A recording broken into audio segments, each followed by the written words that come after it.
Good afternoon, everybody, and welcome back to Robmotive.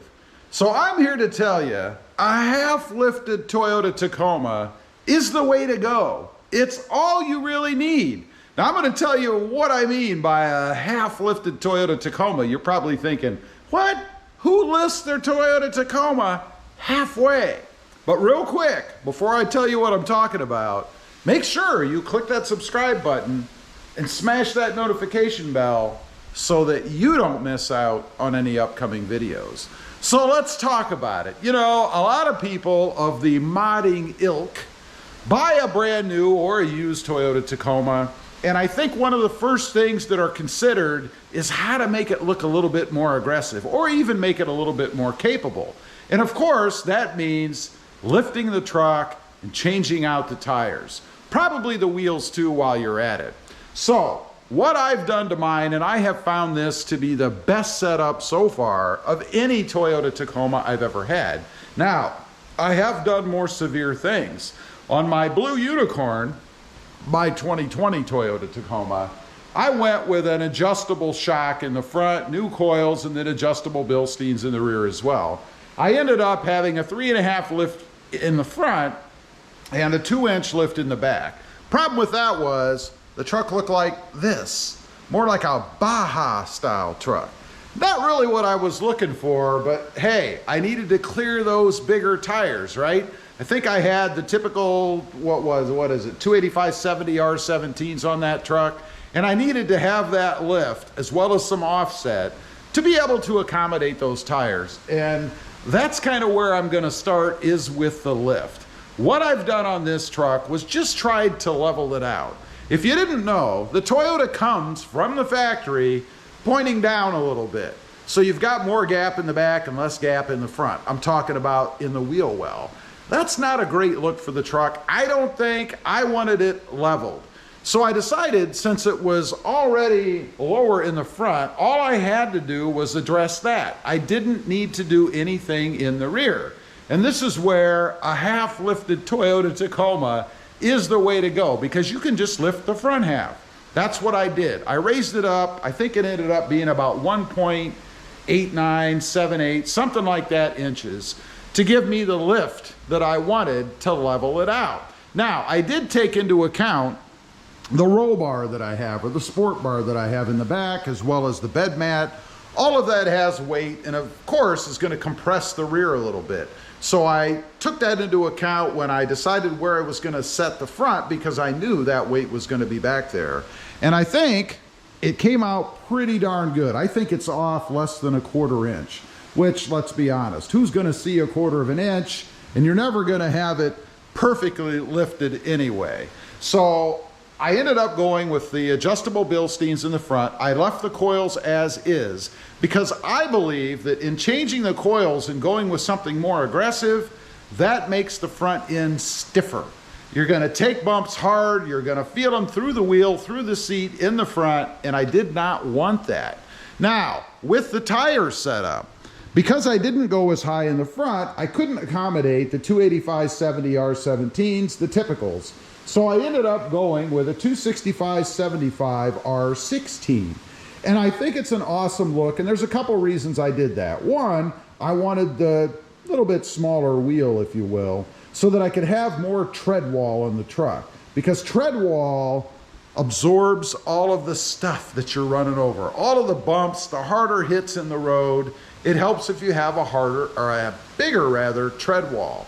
If you don't believe me, try riding around in a truck that has those really low tread walls in them. You're gonna feel everything, because it's almost like you're riding on the wheel itself.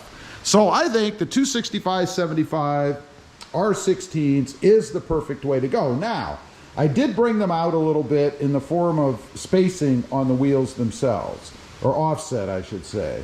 They do have an offset. It is a -10, and what that did was bring the tires out a little bit so that I had some poke. You guys can see right there, my tires poke out, and I much prefer that look. This, of course, is personal preference. I like them to stick out a little bit in the front, and of course, they need to match in the rear as well. And you can see, let's get some better lighting on this. you can see that, of course, they stick out a little bit in the rear too. Nothing too much, and this is actually a little bit less than I had on my 2020, the Blue Unicorn, which, by the way, I did like those a lot. Now, for comparison's sake, check out my wife's Jeep Wrangler. Look how far those stick out. Looks good, but in doing that, you do have the problem of throwing stuff back along the sides. And you can get chips and things like that. And that can still happen even with this setup, because anything, obviously, that sticks out beyond the wheel wells is going to throw right along the truck. And you can see the side of my truck is dirty, where things have splattered up, undoubtedly, from having the tire poke out a little bit. Not a big deal. I don't mind it. I'll just have to wash the truck eventually. So I think a half-lifted Toyota Tacoma is definitely the way to go. Now, let's talk about pricing. What does it cost to do this? Well, I'm going to include the wheels and tires because, again, I think most people that are going to lift the truck are probably going to change out the wheels and tires too. About $2,200, $2,300, something like that, for the wheel and tire setup that I have. Came from Discount Tire. They were stock for them. They're black Rhino wheels. And I think it's an awesome setup. They have a huge selection there anyway. I'm not sponsored by Discount Tire, but they do a great job, have a great setup. Now, as far as the lift itself, that ran me somewhere, I believe it was in the $600 to $800 range, somewhere right in there. Of course, most of that is labor. All I changed again were just the shocks in the front, that's it, with the Bilstein adjustables. Now, you could do it yourself if you've got the expertise and the equipment to do it, but I thought it was better. You do also need an alignment, by the way. Anytime you do anything to the front end of your truck, and I've had people ask me that question, do you have to do an alignment? Well, yeah, because you're messing with the front suspension. Unless you want to burn through tires or have a pull left or right, I would say that you probably should have it balanced. Well, of course you should have it balanced because you've put new tires on it, right?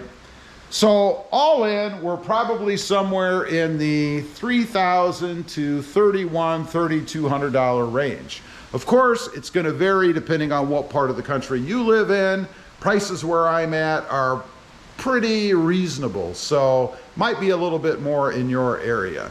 Again, I think it came out pretty cool. I love the way it looks. I'll leave some pictures of the setup at the end. I'll also throw in some pictures from the Blue Unicorn, my 2020 manual Toyota Tacoma, just for comparison's sake. Leave a comment. Let me know if you've gone with something like this, just addressing the front to kind of level out the truck without changing anything else. And how do you like it? I'd be curious to know. Also, again, if you didn't in the beginning, make sure you smash that subscribe button and click that notification bell so that you don't miss out on any upcoming videos. I do have 2 additional channels, Robmotive FST, all about full-size trucks, and Robmotive JT, all about my Jeep Gladiator and a little bit of Jeep Wrangler content thrown in as well. Check them out, and if you're interested, please consider subscribing. Thanks for watching. Stay safe out there. Bye.